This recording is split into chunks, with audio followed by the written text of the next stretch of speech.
Bismillahirrahmanirrahim. Assalamu alaikum viewers. This is at Zolla Foundation channel. Today we are going to learn another section of Pakistan Penal Code, section number 108. The title of that section is the abettor. जैसा कि हमने पहले अपने section में पढ़ा था कि abetment होती क्या है और उसमें क्या क्या चीज़ें आती हैं ताकि उसको समझा जाएगा या फिर वो अबेटमेंट है यानी आनत है। ठीक है, तो उसमें कुछ तफसीलें थी, तशरीहात थी और कुछ उसके एलिमेंट्स थे जो हमने डिस्कस किए थे। अब हम देखेंगे कि अबेट करने वाला वो बंदा कौन है, यानी उसमें क्या क्या चीज़ें आती हैं जिसको हम समझेंगे कि ये अबेटर है, किसी भी ऑफेंस को अबेट करने वाला। ठीक है, यानी मुआवने जुर्म, यानी जो जुर्म हुआ है उसकी मुआवनत किसने की है और वो कौन है, वो हम देखेंगे। यहाँ पे किसी बंदे का नाम नहीं लिखा हुआ होगा, लेकिन उसमें कुछ कैरेक्टरिस्टिक्स होंगे, उसके कुछ एलिमेंट्स होंगे जिससे वो ज़ाहिर होगा कि कभी भी कोई जुर्म हो तो उसमें ये एलिमेंट पाए जाएं तो हम उसको समझेंगे दैट ही इज़ अबेटर और this act will be an abetment. So हम अपने इस सिलसिले को आगे बढ़ाते हैं। हम देखते हैं कि अबेटर है क्या। Now the definition of that section is a person abets an offense who abets either the commission of offense or the commission of an act which would be an offense if committed by a person capable by law of committing an offense with the same intention or knowledge as that of the abettor। माने कि एक बंदा जो कि abate करे कोई offence, ठीक है, जुर्म की अबेटमेंट करे, ठीक है, अबेट करे और वो अबेट करे किसी भी जुर्म के किसी भी नौयत का हो, ठीक है, या फिर उस एक से काम की अबेटमेंट करे जो आगे चल के ऑफेंस करार पाए, यानी कि किसी एक्ट को करने से उसके एक्ट के नतीजे में ऑफेंस कमिट हो जाए। ठीक है, यानी किसी एक्ट किसी बंदे ने किया और जिसके नतीजे में वो ऑफेंस हो गया, बट वो किस लिए किया जाए, उसमें अबेट किया जाए उस अगले बंदे को जो करने वाला है। ठीक है, और वो कैपेबल हो, मतलब उसकी जो कैपेसिटी हो वो अकॉर्डिंग टू लॉ हो, यानी जो जनरल एक्सेप्शन थी या कुछ और तकाज़ात थे उससे बढ़कर हो, और वो जो है ना इतना काबिल हो कि लॉ में उसको ऐसा समझा जाए कि उसने ऑफेंस कमिट किया है, या फिर उसकी ये चीज़ें होंगी जिसको समझा जाएगा कि ये ऑफेंस कमिट कर सकता है।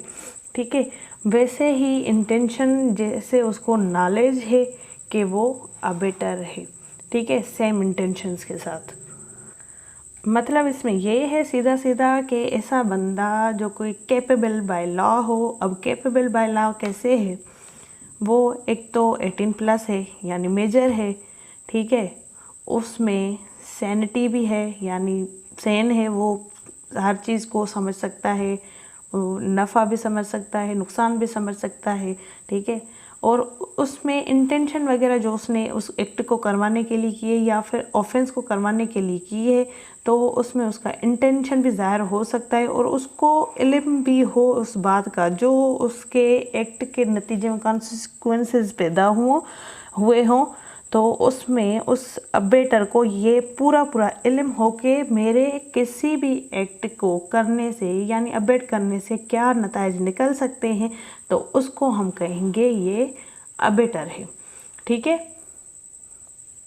Now explanation number 1, the abetment of the illegal omission of an act may amount of an offense although the abetter may not himself be bound to do that act।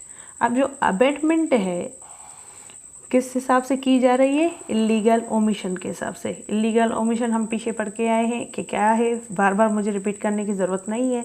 तो illegal omission के नतीजे में, ठीक है, abetment हुई है और जिसकी वजह से उसने कोई एक्ट परफॉर्म किया है वो है ऑफेंस, ठीक है।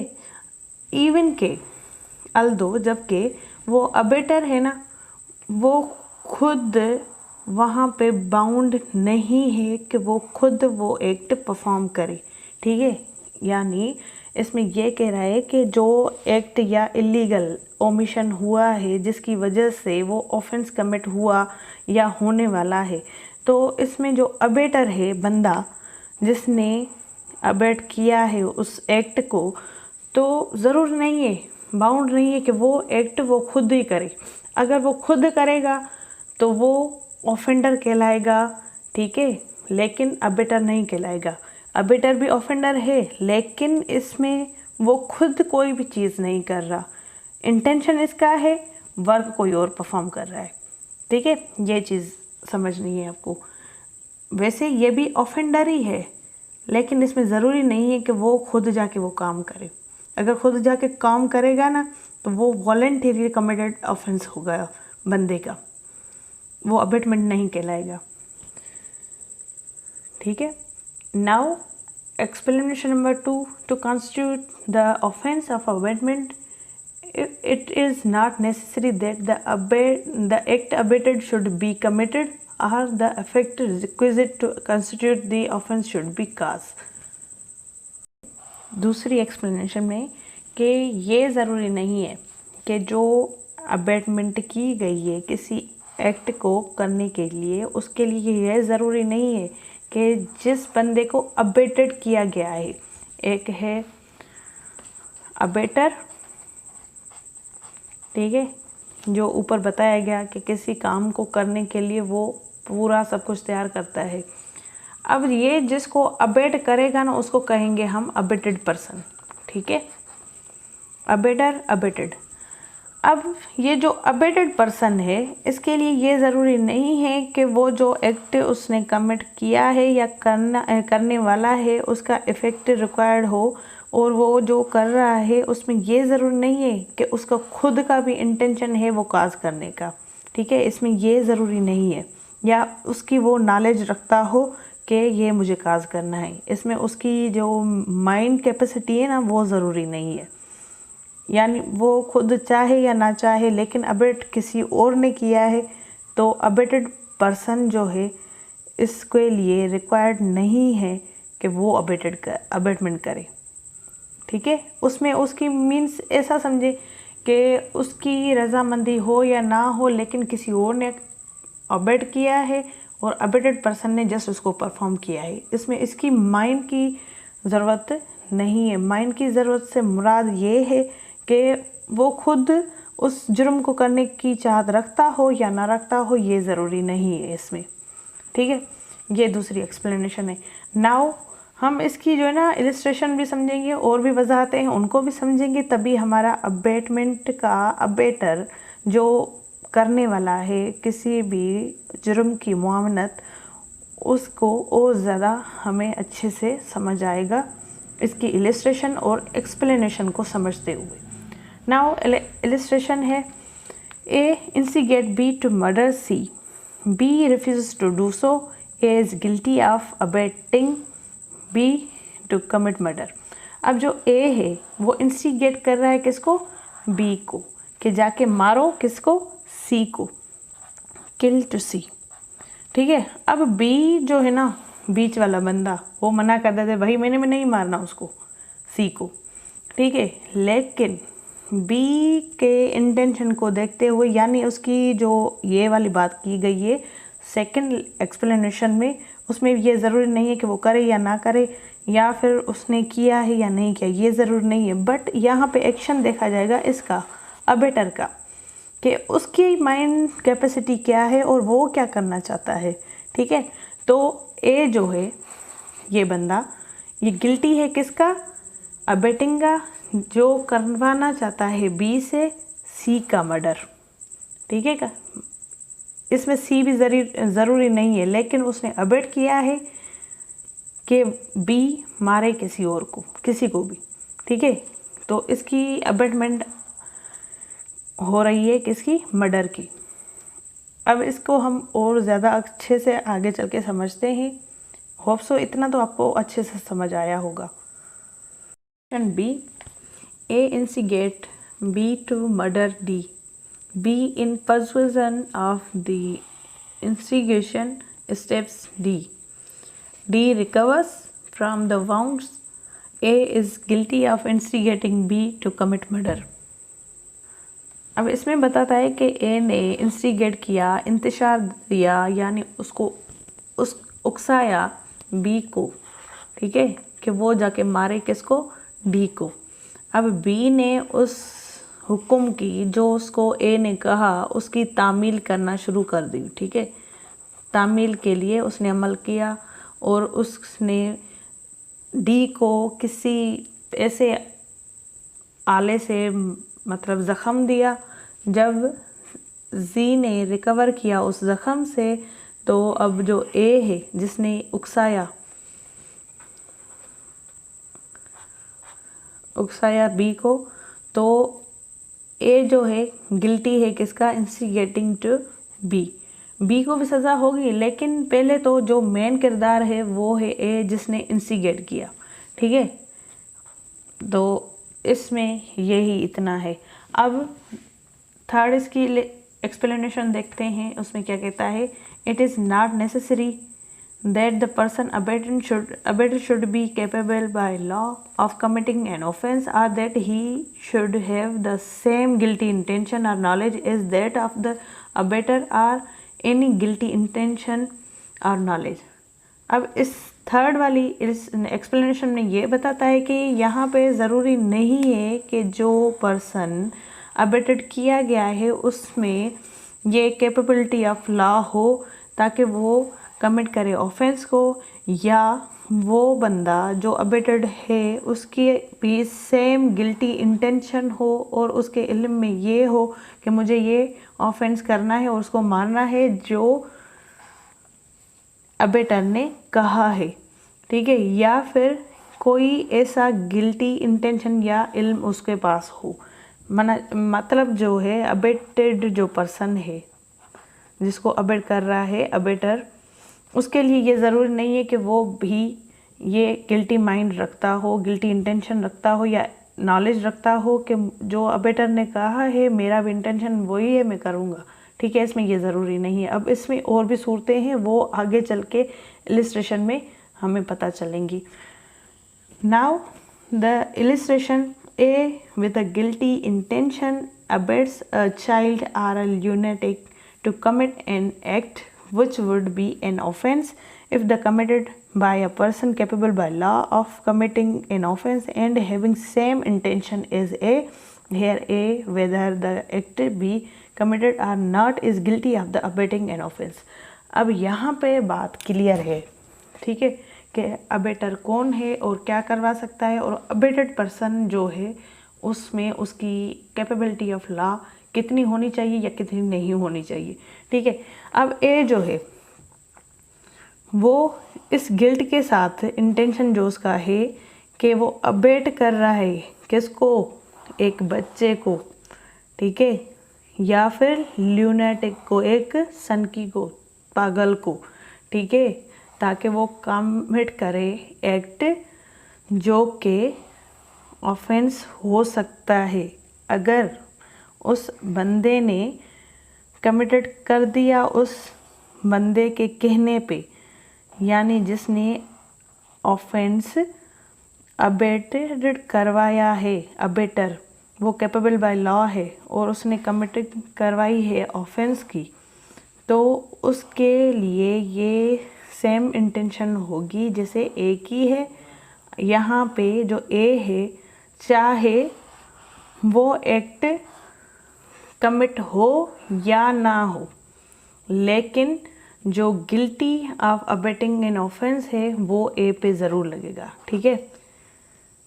Guilty of abetting an offence. ठीक है, क्योंकि यहाँ पे जो इलस्ट्रेशन दी गई है इसमें क्लियर है कि अब बच्चे को ना नफ़ा समझ आता है, ठीक है, ना नुकसान, क्योंकि उसको जैसा ट्रीट किया जाएगा वो वैसा काम करेगा। और जो ल्यूनाटिक है, पागल है, जिसका दिमाग की तवाज़ुन ही ठीक नहीं है, उसको इतनी समझ नहीं है कि मैं क्या करने जा रहा हूँ, क्या नहीं करने जा रहा। जैसा मैंने पहले अपने सेक्शंस में आपको बताया है कि ल्यूनाटिक कौन है, बच्चा कौन है, और एक्सेप्शन में इनके क्या, क्योंकि ये एक्सेप्शन में आते हैं, इनके ऊपर कुछ भी नहीं होगा, क्योंकि इनको पता ही नहीं है कि हम क्या करने जा रहे हैं। अब जो सारा बर्डन पड़ेगा ना वो इस अबेटर के ऊपर पड़ेगा, जिसका गिल्टी इंटेंशन था कि अबेट करे, जिसने किया बच्चे को और लूनाटिक को, ताकि वो ऑफेंस कमिट करें। फिर चाहे वो एक्ट कमिट हो या ना हो, लेकिन ए जो है वो गिल्टी ज़रूर है, ठीक है।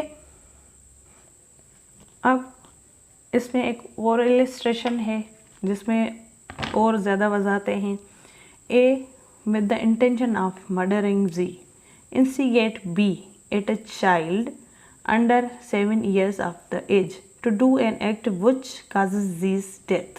अब यहाँ तक हम इसको समझते हैं, ठीक है। ए जो है जिसका इंटेंशन क्या है, मर्डर करना, किसका, जी का, लेकिन वो किसको उकसाता है, बी को, जो कि एक बच्चा है, ठीक है, और उस बच्चे की एज क्या है, 7 साल, ताकि वो काम करे और काज करे किसकी डेथ, जी की, ठीक है। ए ने इंस्टिगेट किया या फिर इंटेंशन रखा कि बी को इंस्टिगेट करूं, मारे जी को। अब जो बी है उसकी एज क्या है, 7 साल है, जो करने जा रहा है बी की और जी की डेथ काज करने, ठीक है। B is in consequences of the abetment does the act in the absence of A and thereby cause his death। अब जो B है इस नतीजे में जो अबेटमेंट हुई है उसके नतीजे में उसने ऑफेंस कर दिया, जो एक्ट है ना वो परफॉर्म कर दिया, किसकी गैर मौजूदगी में, ए की गैर मौजूदगी में। यहाँ पे काज हो गई जी की डेथ, ठीक है। हेयर दो B was not capable by law of committing an offense, यहाँ पे जो B है वो इतना कैपेबल बाय लॉ नहीं है ताकि ऑफेंस कमिट कर सके, ठीक है। A is liable to be punished in the same manner as if B had been capable by law of committing an offence and had committed murder and he is therefore subject to the punishment of death.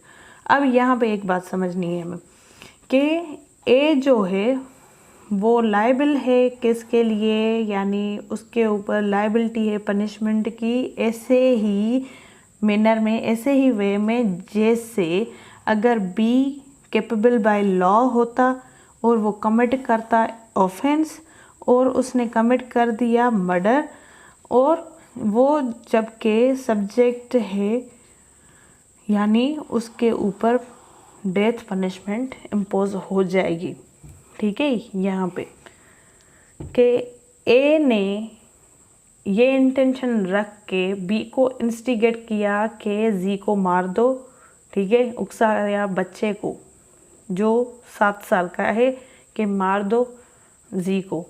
अब उसके नतीजे में जो उसको abate की गई, जिस काम के लिए उसको उकसाया गया, उसके नतीजे में बी ने उस बंदे को जिसके लिए कहा गया कि इसको मार दो, उसने मार दिया। अब बी जो है उसको इतनी समझ नहीं है कि उसने ऑफेंस कमिट किया। कैपेबल लॉ के लिए क्या होने चाहिए, जो मैंने आपको बताई, ताकि उसको समझ हो कि मैं क्या करने जा रहा हूँ, इसके नतीजे क्या होंगे, ठीक है। तो जो ए है जिसने इंस्टिगेट किया है उसको वैसा ही समझा जाएगा अगर बी बड़ा होता, यानी उसको पूरी नॉलेज होती और उसने ऑफेंस कमिट किया और वो कल को सज़ा पाता इस ऑफेंस की, ठीक है।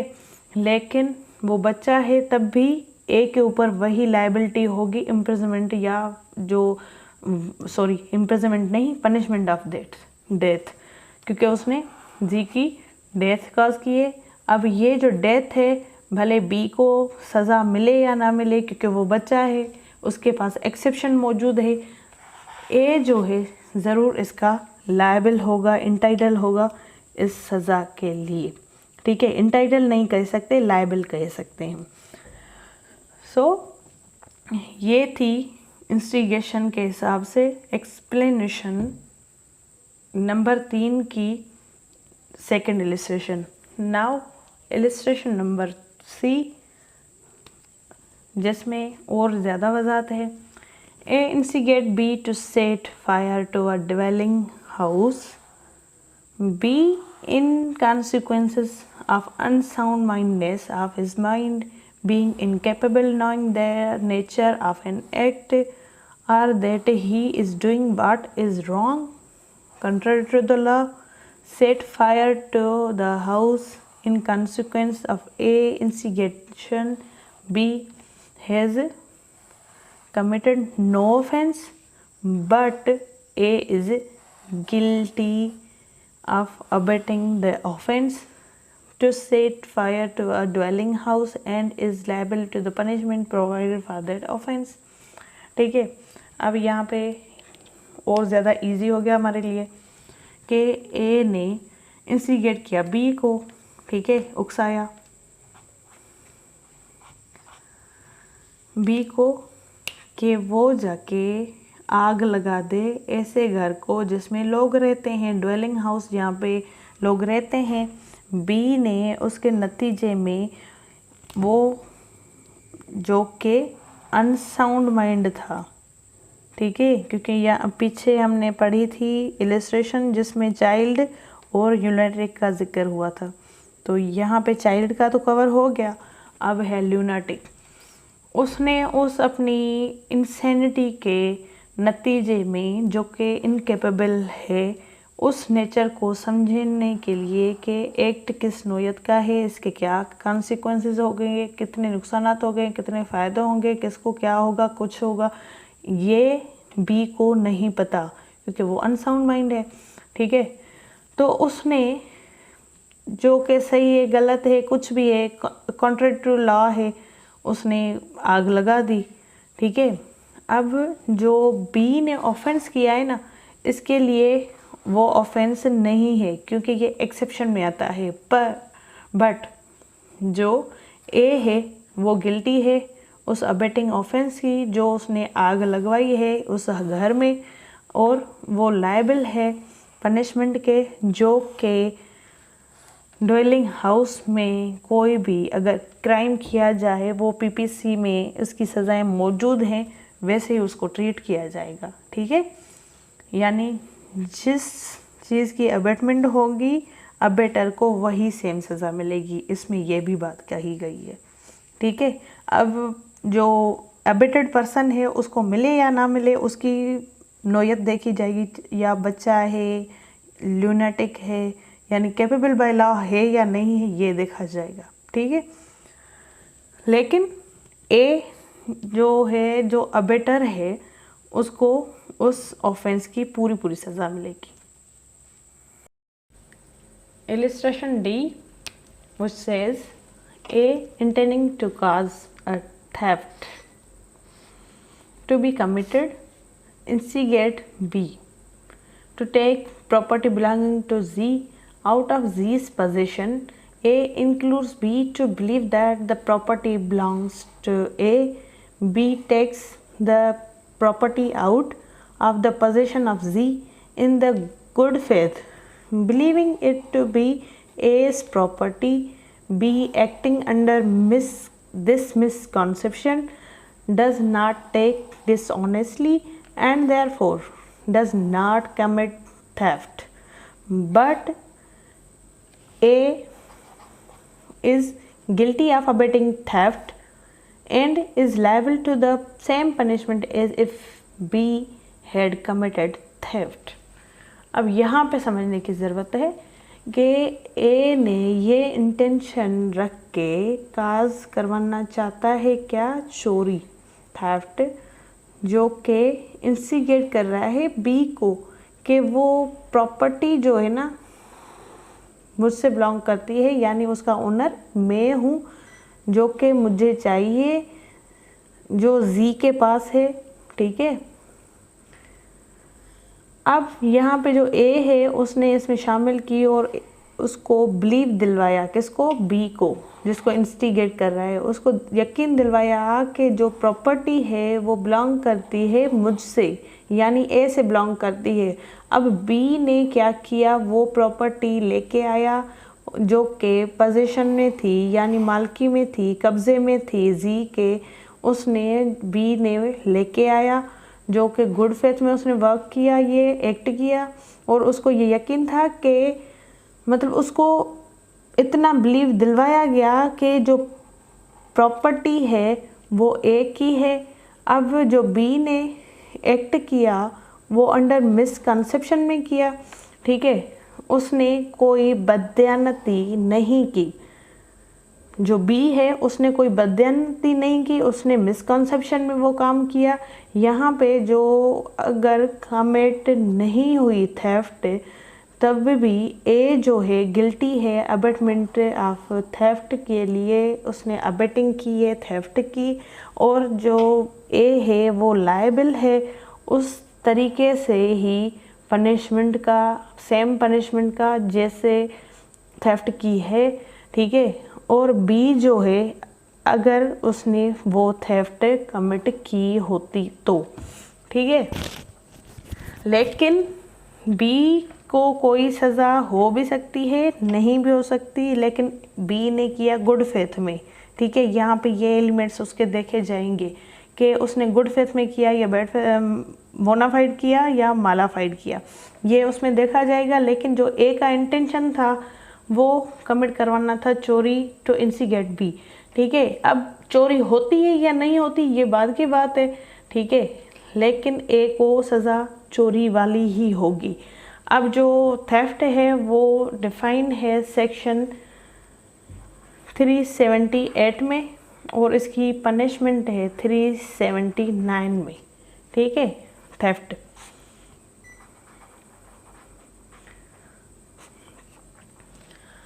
अब हम चलते हैं, 4 इलस्ट्रेशन पढ़ी हमने एक्सप्लेनेशन 3 के रिलेटेड।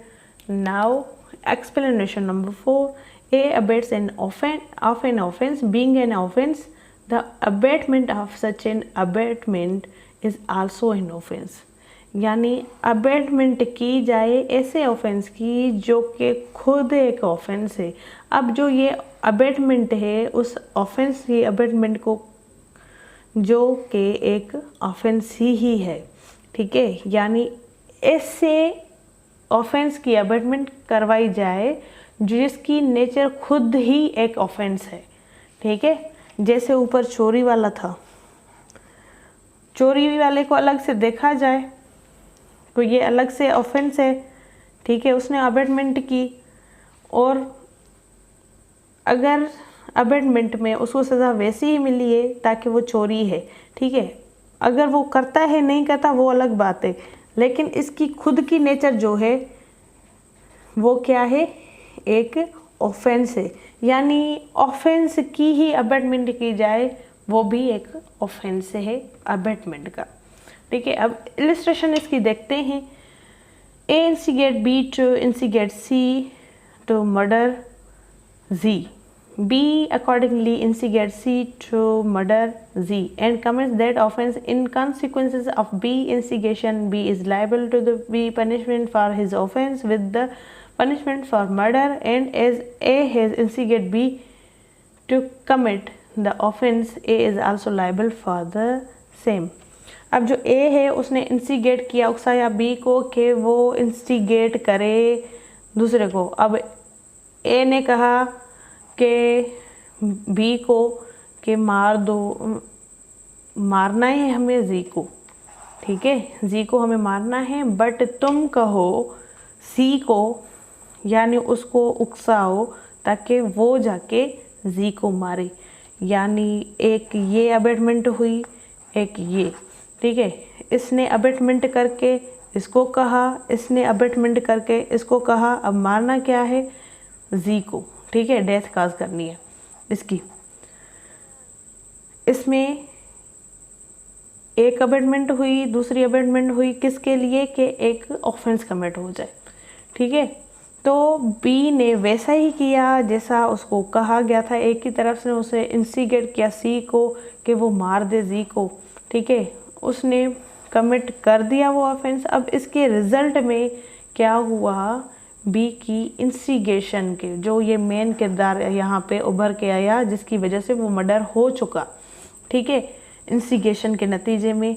तो बी लायबल है किसके लिए, अबेटमेंट के ऑफेंस के लिए। उसकी सेम ही पनिशमेंट होगी जैसे मर्डर की होती है, क्योंकि ये अगर सी को इंस्टिगेट ना करता तो सी उसको नहीं मारता। तो पहले तो यहाँ पे देखा जाएगा, ठीक है, पहले इसको सेम पनिशमेंट होगी, ठीक है, मौत की। जिसने जिसको मारा, बी ने सी को कहा और सी ने उसको मार दिया जी को, तो इसको तो पहले मर्डर की ही पनिशमेंट होगी। फिर जो ए ने इंस्टिगेट किया था बी को, तो ए को भी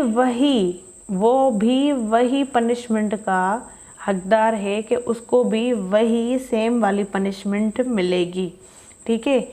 यानी अबेटमेंट की जाए एक ऑफेंस की जो कि एक खुद ऑफेंस है, उस अबेटमेंट को पूरा करने के लिए एक और अबेटमेंट की जाए ऑफेंस करने के लिए, ठीक है। ये था एक्सप्लेनेशन नंबर 4, ठीक है। Now explanation number 5, it is not necessary to commission of the offense of abatement by conspiracy that the abater should concert the offense with the person who commits it. It is sufficient if he engages in the conspiracy in pursuance of which the offense is committed. अब ये ज़रूरी नहीं है कि जो offence की commission हुई है यानी जो ऑफेंस कमिट किया गया है अबेटमेंट की वजह से, और वो अबेटमेंट कौन सी टाइप वाली है, वो है कॉन्स्पिरेसी के नतीजे में, ठीक है। अब कॉन्स्पिरेसी करके अबेटमेंट की गई है कि हमने कोई एक्ट परफॉर्म करना है, ठीक है। अब जो अबेटर है ना, उसके लिए ये ज़रूरी नहीं है कि वो वहाँ पे मौजूद हो उस ऑफेंस को कमिट करवाने के लिए, बस इतना काफ़ी है, इट इज़ सफिशेंट, बस इतना काफ़ी है। अगर वो बंदा जो अबेटर है इंगेज करता है उस कंस्पायरेसी को, यानी जब कंस्पायरेसी हो रही थी उस एग्रीमेंट में, उस मीटिंग में उसकी प्रेजेंस थी ताकि वो परसू करे उस ऑफेंस को जो कमिट होने वाला है उस कंस्पायरेसी के नतीजे में, ठीक है। अब ये ज़रूरी नहीं है कि अबेटर जो है वहाँ जब ऑफेंस कमिट हो रहा है वहाँ पे भी मौजूद हो, वो कॉन्स्पिरेसी में शामिल है, बस ये इनफ है, तब भी उसने अबेटमेंट की। Now illustration, A consults with B a plan for poisoning Z. It is agreed that A shall administer the poison. B then explains the plan to C, mentioning that a third person to administer the poison, but without mentioning his name. C agrees to procure the poison and delivers it to B for the purpose of its being used in the manner explained. A administer the poison, Z dies in consequence. Here, though A and C have not conspired together, yet C has been engaged in the conspiracy in pursuance of which Z has been murdered. C has therefore committing the offense defined in this section and is liable for the punishment for the murder. अब जो A है वो मुत्तफिक है, ठीक है, मुत्तफिक है B से कि वो एक मनसूबाबंदी करे जी को जहर देने की, ठीक है। इसमें दोनों एग्री हैं, ये ए एग्री है जो कि एडमिनिस्टर कर रहा है पॉइज़न को। अब जो बी है उसने एक्सप्लेन किया इस प्लान को सी के साथ, ठीक है, और मेंशन किया एक तीसरे बंदे को कि इसको एडमिनिस्टर किया जाए, बट उसमें उसने मेंशन नहीं किया ए का नाम, जो मेन किरदार था, ठीक है, उसका नाम मेंशन नहीं किया। अब सी एग्री हो गया, उसने वो जो है ना पॉइज़न दे दिया, बी से लेके उसको दे दिया, किसको, जी को, जैसा कि उसको बी ने वो पर्पस बताया था कि इसको यूज़ कैसे करना है, कैसे कैसे देना है, मैनर एक्सप्लेन किया, और ए के बताए हुए प्लान के मुताबिक जो बी ने सी को बताया, वो बताया किसका हुआ था, ए का, ठीक है। तो इसके नतीजे में जी मर गया, ठीक है, उसकी डेथ काज हो गई। इसके नतीजे में यहाँ पे जो ए है और सी है, इनकी वाज़े तौर पे कोई भी गैदरिंग नहीं हुई कॉन्स्पिरेसी में, ठीक है, क्योंकि सी को नहीं पता था कि ए कौन है। लेकिन इस कॉन्स्पिरेसी में सी ने इंगेज किया और उसको हासिल किया, यानी जो उसका प्लान का मोटिव था वो हासिल किया जी को मार के, ठीक है। यहाँ पे जो सी है उसने कमिट की ऑफेंस जो कि डिफाइन है इस सेक्शन में, और वो लायबल है पनिशमेंट का, जो मर्डर उसने किया है। अब सी भी यहाँ पे लायबल है, और ये ऑफेंस सी ने जो कमिट किया जिसकी वजह से ये मौत काज हुई, तो इनको जो ए है और बी है, इनको भी वही सज़ा होगी जैसे ऊपर बताया गया है। लेकिन इसमें जो वाज़े बात बताई गई है वो ये थी कि ए का वहाँ मौजूद होना ज़रूरी नहीं है, लेकिन उसने प्लान शेयर कर दिया और वो कॉन्स्पिरेसी में आ गया, तो इसमें ये काफ़ी है। इस सेक्शन के तहत जो अबेटर है, एक्सप्लेनेशन नंबर 5 के तहत उसको वैसे ही ट्रीट किया जाएगा, ठीक है, कि वो बंदा मौजूद हो या ना हो, लेकिन कॉन्स्पिरेसी का हिस्सा है उस एक्ट को करवाने के लिए, तो वो भी अबेटर ही है, ठीक है, क्योंकि हम अभी तक अबेटर को ही कवर कर रहे हैं, उसकी एक्सप्लेनेशन को समझ रहे हैं, उसकी इलिस्ट्रेशन को समझ रहे हैं, और हमने अल्हम्दुलिल्लाह समझ लिया है। आई होप सो आपको भी अच्छे से समझ आया होगा। सो ये था आज का लेक्चर। अपनी दुआ में मुझे याद रखें, और मेरे चैनल को लाइक करें, शेयर करें, सब्सक्राइब करें, ताकि मेरे और व्यूवर्स बढ़ जाएं और आपकी भी हेल्प हो जाए। सो अपनी दुआ में मुझे याद रखें। अल्लाह आपका हामी और नासिर। अल्लाह हाफिज़। Thank you so much.